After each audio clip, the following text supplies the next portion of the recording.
Yn y fideo yma, mi wnawn ni ystyried sut i ddatrys pa o hafaliadau cydamserol gan ddefnyddio y dull amnewid. Nawr, hafaliadau cydamserol yw par o hafaliadau tebyg i rei ar y sgrin yn awr, lle mae gennym ni fwy nag un newidyn neu fwy nag un llythyren yn ymddangos.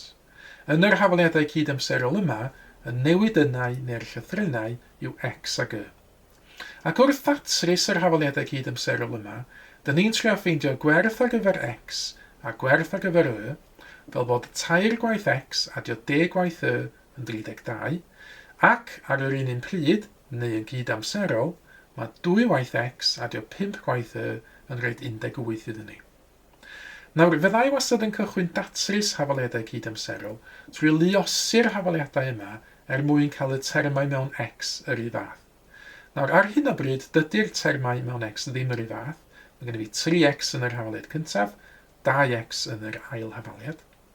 Ond drwy ystyried y rhif yma 3 a 2, a gan ystyried yna 6 ydy'r rhif lleiaf sydd yn tabl 3 ac yn tabl 2, yna fyddai sylwi fod fi'n gallu llosi'r hafaliad cyntaf efo 2, a'r ail hafaliad efo 3, mwyn cael 6X yn ymddangos ar gychwyn yr hafaliadau.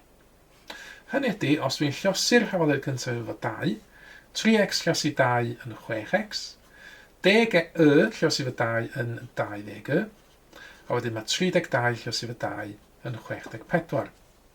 Yna, os dwi'n llosi'r ail hafaliad efo 3, mae 2X llosi 3 yn 6X, ac felly sylwch bod fi wedi medru cael y terma mewn X yr un fath. Wedyn, mae 5Y llosi 3 yn 15Y, ac yna llosi'r rhif, mae 18 llosi efo 3 yn 54. Nawr, unwaith mae'r terma yma mewn X yr un fath, mi fyddai dynnu'r hafaliadau wedyn, fyddai wneud yr hafaliad cyntaf fan hyn, tynnu ffwrdd yr ail hafaliad. Gweithio derm wrth derm, 6X tynnu 6X yn 10X, felly does o ddim byd i sgwennu fan hyn, 20Y tynnu 15Y yn 5Y, ac yna 64 tynnu 54 yn 10. Mae gennym fi hafaliad efo chi ddatrys yn fan hyn wedyn, 5Y yn hafal i 10, 5 llosi beth sydd yn 10, oedd i gael yr rhif yna, dwi'n gwneud 10 rhan efo 5, mae hynny yn rhaid 2 iddo fi. Felly dyna fi wedi ffeindio gwerth Y yn fan hyn. Nawr, yn y dull amnewid, y cam nesaf yw i amnewid Y yn hafal i 2 i fewn i un o'r hafaliadau greiddiol. Nawr, fel arfer, mae'n syniad i chi sbïod ar y hafaliadau ac ystyried pa un ohonyn nhw sydd fwyaf syml i'r lygad. Na dwi'n meddwl fod yr ail hafaliad ychydig yn fwy syml, dim ond fod yr rhifau sydd yn yr hafaliadau ychydig yn llai. Ac felly, yn y cam nesaf, dwi am amnewid y gwerth dwi'n newid ffeindio yn hafal i 2 i mewn i'r ail hafaliad. Felly, i mewn i 2X adio 5Y yn hafal 18. Ac os dwi yn amnewid yn hafal i 2 i mewn i'r hafaliad yma, dwi am ail sgwennu'r hafaliad rwan, cychwyn efo 2X, ond wedyn nid sgwennu 5Y, os di Y yn 2, dwi am adio ymlaen 5 llosi hefo 2. Felly mae 2X a 5 gwaith 2 yn hafal i 18. Wel, mae 5 gwaith 2 yn 10, felly 2X adio 10 yn 18. Ac rwan dwi eisiau datrys yr hafaliad yma. Un ffordd o wneud hynny, fyddai tynnu 10 i ffwrdd o bob ochr yr hafaliad, mae 2X wedyn yn hafal i 8, ac os di 2X yn 8, mae X yn hafal i 8 rhan efo 2, sydd yn 4. Ac felly dyna fi wedi ffeindio gwerth X. Ac felly dyna fo datrysiad yr hafaliadau cydamserol yma, X yn 4, Y yn 2. Ond ar ddiwedd bob un cwestiwn mae wastad yn syniad i chi am newid i fewn y gwerthoedd ydych chi wedi ffeindio, yn fan hyn X yn 4, Y yn 2, i mewn i ochr chwith yr hafaliadau greiddiol. Oherwydd os ydych chi'n gwirio'ch atab, ydych chi fod yn fwy siŵr wedyn i fod o'n gywir. Felly, gwirio yn ochr chwith yr hafaliad cyntaf, 3X adio 10Y, na mae hwn i fod yn 32. Ydy hyn yn gweithio hefo'r gwerthoedd dyn ni wedi ffeindio ar gyfer X ag Y. Ond mae 3 gwaith X yn mynd i fod yn 3 gwaith 4. A mae adio ymlaen 10 gwaith Y yn golygu adio ymlaen 10 gwaith 2. Na mae 3 llosi 4 yn 12, mae 10 llosi 2 yn 20, ac mae 12 adio 20 yn 32. Dwi'n hapus efo hynny, rwydd mae 32 yn dangos ar ochr dde yr hafaliad gyntaf. Gwirio hefyd yn ochr chwith yr ail hafaliad, 2X adio 5Y.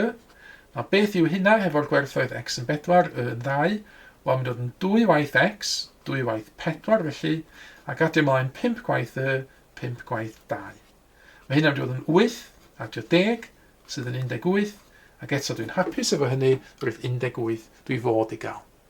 Ac felly yn nawr, byddai fod yn llawer mwy hyderus fod yr atebion x yn hafel i 2, ac x yn hafel i 4, ac yn hafel i 2 yn gywir. Un peth olaf i nodi, weithiau mewn cwestiwn arholiad fyddwch chi ddim yn cael yr hafaliadau cydamserol yn syth bin, efallai gewch chi rhyw broblem eiriol tebyg i hwn i ddatrys.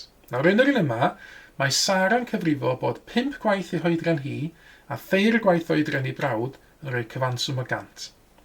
Swm oedran Sara ac oedran ei brawd yw 22. Dargan fyddwch oedran Sara ac oedran ei brawd. Nawr, y cam gyntaf fan hyn ydy ffurfio'r hafaliadau cydamserol mwyn gallu datrys. A fyddai'n neud hynna oherwydd, os dwi'n galw oedran Sara yn S, a dydyn ni oedran brawd Sara yn B, mae'r frawddau gyntaf yn newid i mewn i algebra fel hyn. Mae 5 gwaith oedran hi, oedran Sara, 5 gwaith S, a 3 gwaith, felly adio 3 gwaith oedran i brawd, B, yn rhoi cyfanswm o 100. Felly 5s a 3b yn 100. Yr ail frawddeg, swm oedran Sara, felly S, ac oedran ei brawd, adio b, ond mae hynny yn 22. Ac yn awr, mae gynnu fi hafaliadau cydamserol, a fyddai ddefnyddio'r techneg yn y fideo yma mwyn datrys ein. Ond yn awr cyfle ydych chi i ddatrys hafaliadau cydamserol. Defnyddiwch y dull am newid i geisio datrys y cwestiynau ydych chi weld ar y sgrin yn awr. Unwaith ydych chi wedi gwneud cynnig arni hi, gwiriwch eich atebion chi wedyn yn erbyn yr atebion cywir sydd yn nawr yn cael ei dangos ar y sgrin. Mae mwy o fideos adolygu ar gael ar ein sianel YouTube Adolygu Mathemateg. Am y newyddion diweddaraf neu holi cwestiwn, dilynwch ein cyfrif trydar @mathemateg. Neu ewch i'n gwefan www.mathemateg.com am fwy o adnoddau adolygu.